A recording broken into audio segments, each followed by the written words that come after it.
Welcome, welcome everyone. I am Dr. Larry Frieder. Hey everybody, welcome, good morning. Welcome replay viewers. Thank you so much for visiting. I know 8 o'clock isn't quite our finest hour on a Saturday, but the dogs wake me up to eat at 6 o'clock, so this is perfect timing for me. I am Dr. Larry Frieder with the Enlightened Gut Coaching. And this is Enlighten Your Gut, 15 days to enlighten your gut. And this is day one. And today we're going to be talking about mindful eating.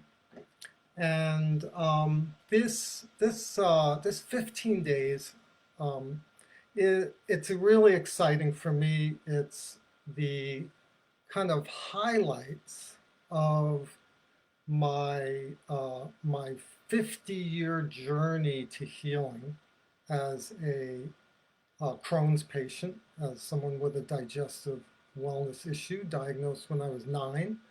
It is the highlights of my 30 years of chiropractic and acupuncture practice. It's the decades of experience and what I've learned from clients and patients over the years. And I wanted to give you guys some understanding, some tools, some philosophy around becoming your own healer. And that's what this is all about. No one else is going to heal you but yourself. We often look to doctors and we look to someone else. We look outside of ourselves.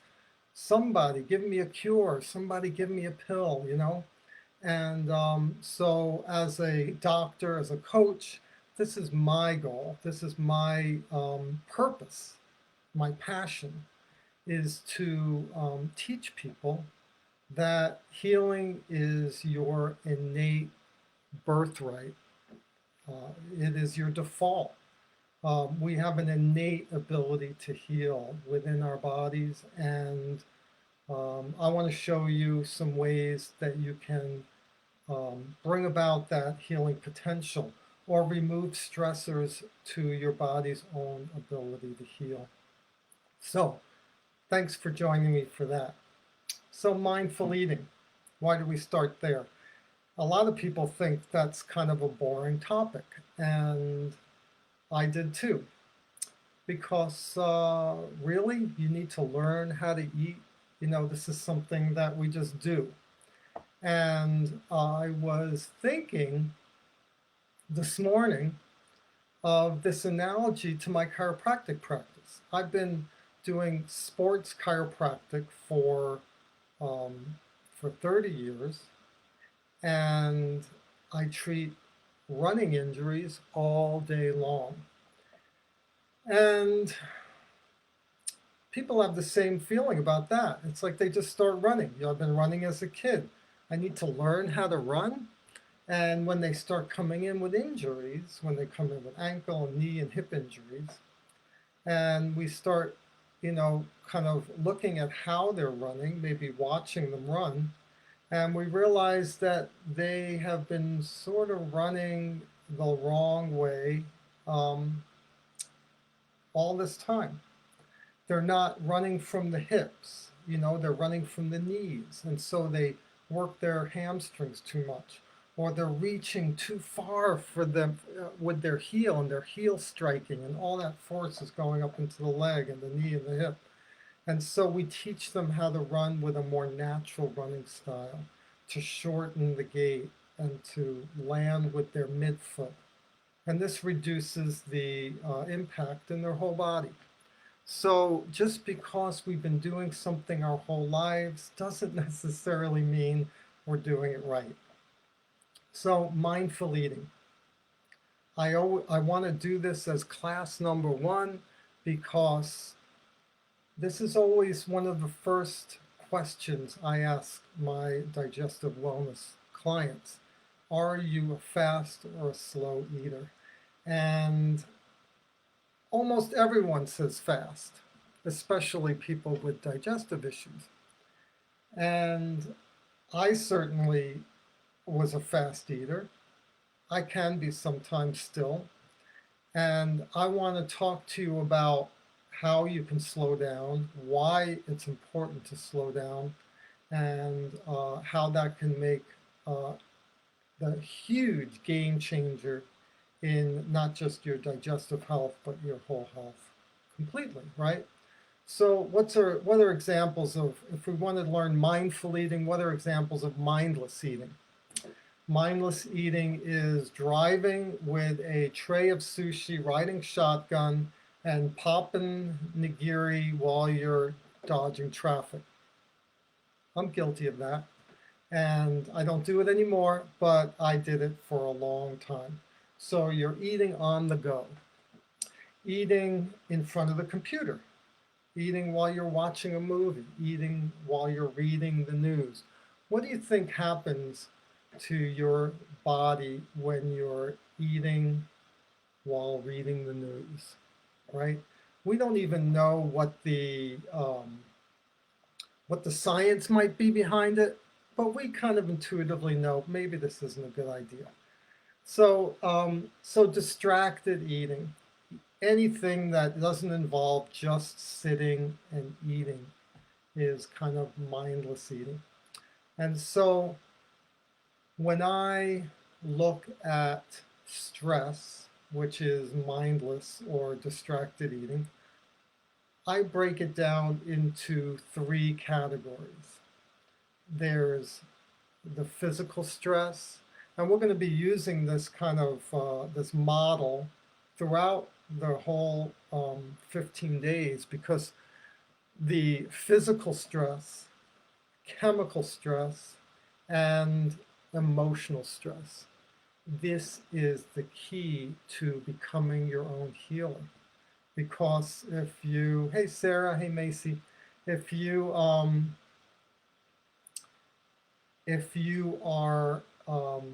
under stress, it inhibits your body's innate ability to heal. And so identifying physical, chemical, emotional stress, having that greater awareness will allow you to do something about it, right? You can't alleviate a stress in your life unless you have the awareness of it. So we're going to look at the physical, emotional, and chemical stresses of distracted or mindless eating, and we'll better understand what a huge impact that has on our health and healing. Physical stress, chewing. There's a real significant physical benefit to chewing your food enough. You're masticating, you're grinding the food down into this, it's called chyme, it's like a paste, right? And then you swallow. When you don't grind that food down and you swallow huge chunks of food, and I watch people do this at the restaurant, and it's like chew, chew, swallow. And I'm like, oh my God, that's like a seal swallowing a whole fish at the zoo, you know? So chewing, chewing, chewing, breaking the food down before you swallow it. If you swallow huge chunks of food into your stomach, the stomach is not meant for that, and it's going to work really hard to try and do all this work that the teeth and your chewing should have done. Put stress on the gut, bloating, sometimes pain. The food sits there forever because it's working so hard to break all this stuff down. You get reflux, you get heartburn, all this digestive issues from not chewing properly. And the chemical stress. So when you're chewing, you're mixing the saliva with your food. The enzyme lipase and chymase, digesting carbohydrates and sugars. This happens in the mouth. This is the first place where you get a head start on digestion. breaking down sugars and carbs before you get to the gut, again, before the stomach, before it hits the stomach, gives the stomach a chance to really do what it's supposed to do, which is mix with the hydrochloric acid and start to really break stuff down before it goes into the intestine.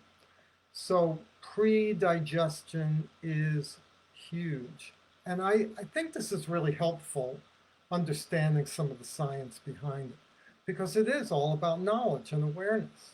And when we can understand that, hey, I'm pre-digesting my food here so that I'm giving my gut a break. I'm allowing it to take less energy to digest. And when you take less energy to digest your food, that energy can be used for other things, like your immune system, like healing, growth and repair. So it's all about energy conservation here. The more efficient you can be, the more energy you have for other things like healing. So that's chemical stress. And then the third is emotional stress. This is huge. This is the number one because it's the most overlooked. You know, when you go to the doctor and they give you drugs and they give you prescriptions to treat symptoms, they don't talk about emotional stress. You go to the naturopath, they might talk a little bit about stress, but mostly they're giving you supplements and they're giving you things to help with deficiencies and things like that, but they're not talking about emotional stress. And we're going to learn during these 15 days that this is it. This is where healing can really occur. And only you can make a difference in emotional stress. So this is really where you can truly become your own healer. So when we talk about emotional stress, we talk about the autonomic nervous system. This is the fight or flight or the rest and digest nervous system. I know we've probably heard a lot about this, but you probably haven't heard about this whole kind of fight or flight when it comes to eating. So the autonomic nervous system, fight or flight is the sympathetic nervous system. This is survival.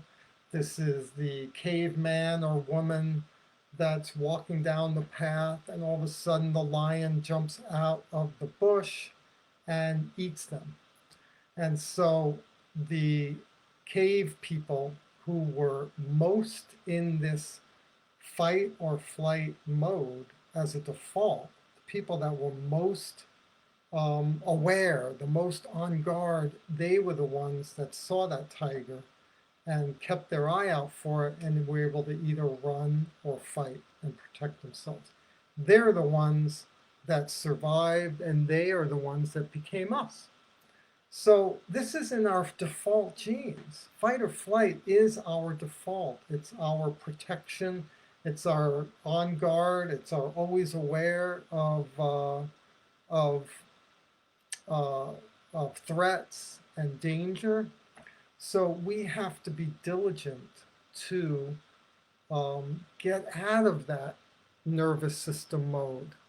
We have to have awareness that we're in it. And because we're now in an evolved state that doesn't have those kinds of threats around, we have to learn to get out of that default and be in the rest and digest mode. Rest and digest is the parasympathetic nervous system.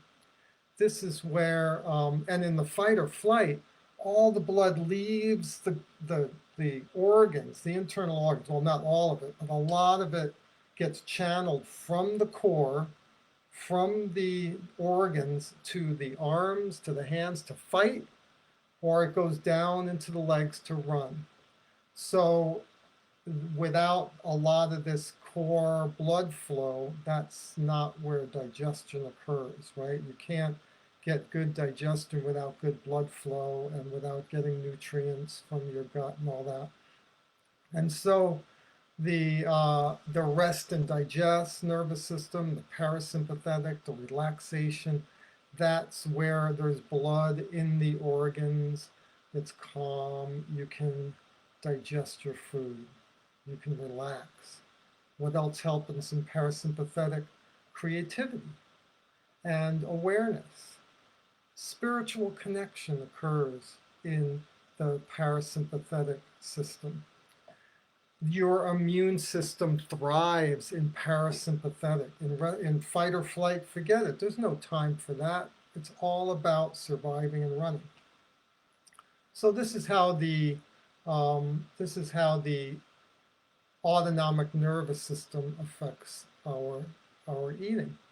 So when you're in a distracted state of, let's say, watching politicians on the news while you're eating, or you're caught up in a thriller on TV while you're eating, or you're just sitting there thinking about all of the regrets and stuff you screwed up earlier, or fear of all the stuff you're about to, what's going to happen coming up, this stuff just creates increased blood pressure, increased pulse, worry, fear.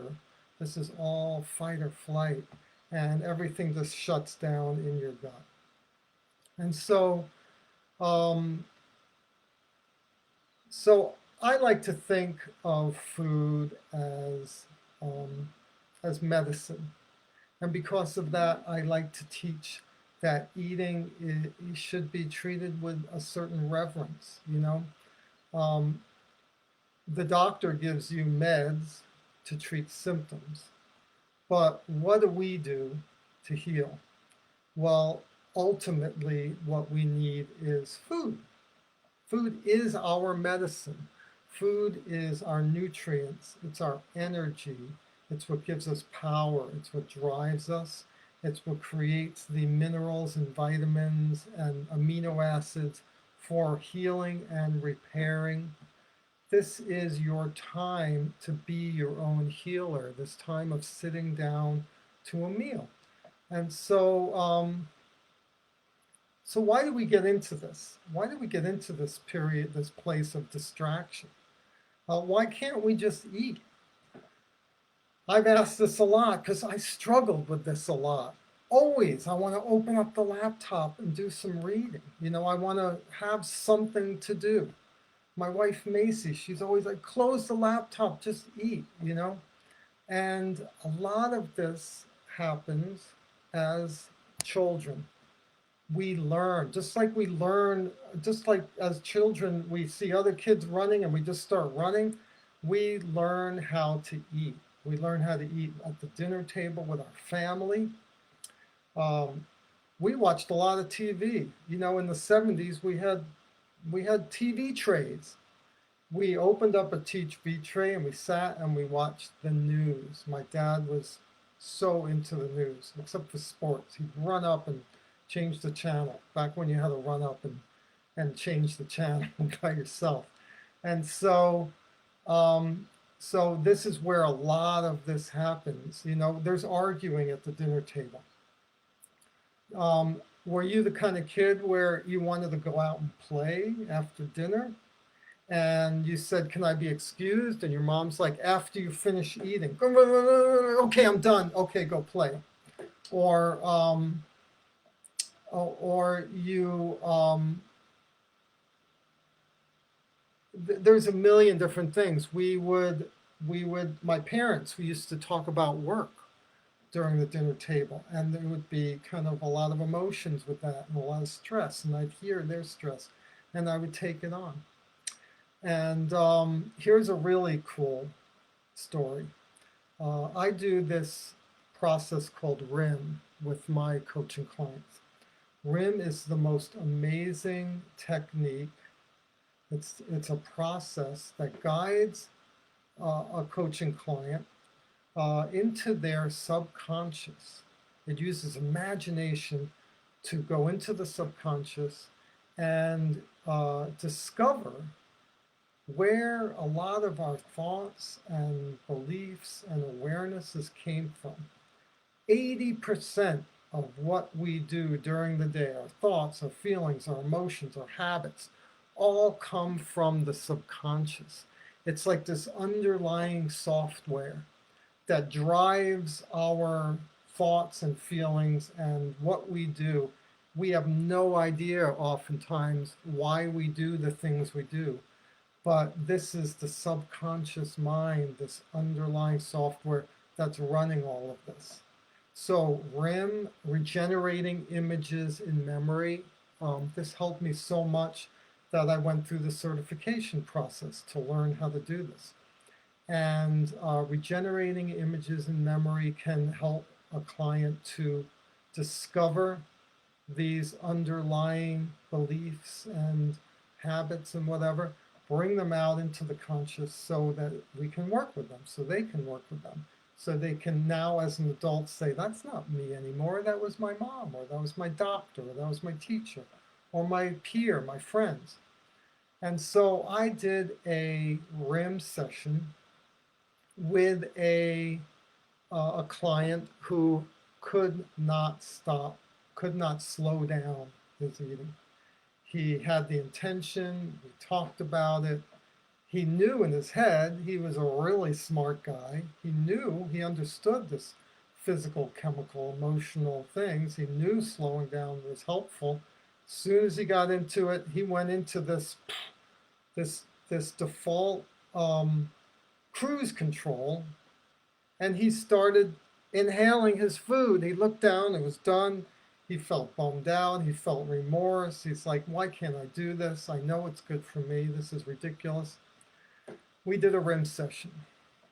In the session, he found himself as his 9-year-old self at the dinner table.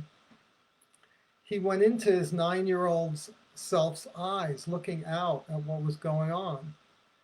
Huge family, tons of kids. He was kind of toward the bottom, and he actually saw his mom put the dinner on the table, and it was like Lord of the Flies. Everyone just dove in and just started, like a pack of lions, just started tearing it apart. And what were his exact words. If you didn't get to the good stuff quick enough, it was gone. And so you inhaled it. And you didn't get to eat any seconds, which I guess there rarely was, but you didn't get any seconds until you cleaned your plate. This was a huge aha moment for him, because he's been operating as his 9-year-old self at the dinner table for the next 30 years. He got that awareness. He realized that's not me anymore. That was just my kid. He realized as an adult, I now see that's not true anymore. I can enjoy my meal. I can sit down and take a breath. And I can acknowledge this food as medicine to heal my body. And I can enjoy it. And I can have gratitude. And I can look down and say, you know what? I'm full. I'm going to save this for lunch. Or I could look down and say, oh, all the shrimps are gone. I'm going to get a few more shrimps because that just goes so good with this meal. And I can be an adult. And I can say, this is what I want. This is what I believe in. This is what is going to heal me. And I can change, I can change my behavior. So that's what becoming your own healer looks like. So, so just eat, and that's all you need to do, right? And so one of the most important ways to develop a mindfulness practice, this is just something that's I discovered, and what I've learned is to do a little ritual before the meal.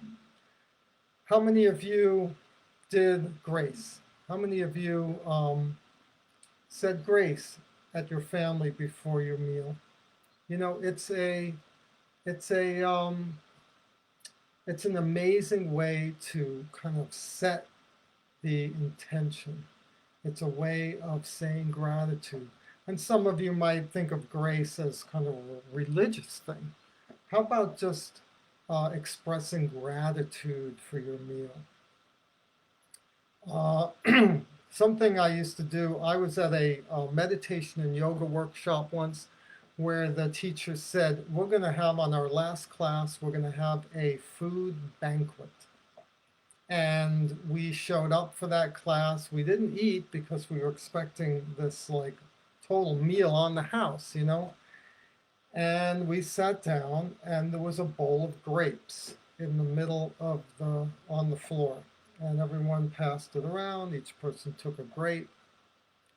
And he led us through this food meditation.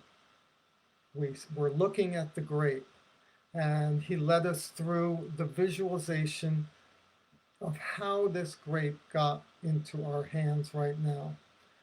The farmer that planted the seeds, the grapevines, the sun, the photosynthesis, the care and love that went into nurturing these grapevines, how carefully they picked each grape and packaged it, the bunches, so that they weren't damaged.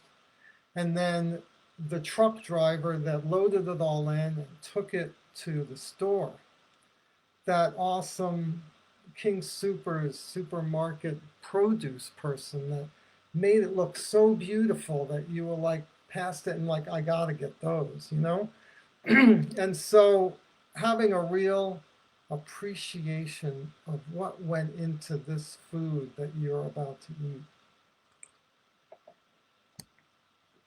It's an example of how this sort of gratitude and appreciation can create this autonomic parasympathetic rest and digest place that truly makes your food medicine.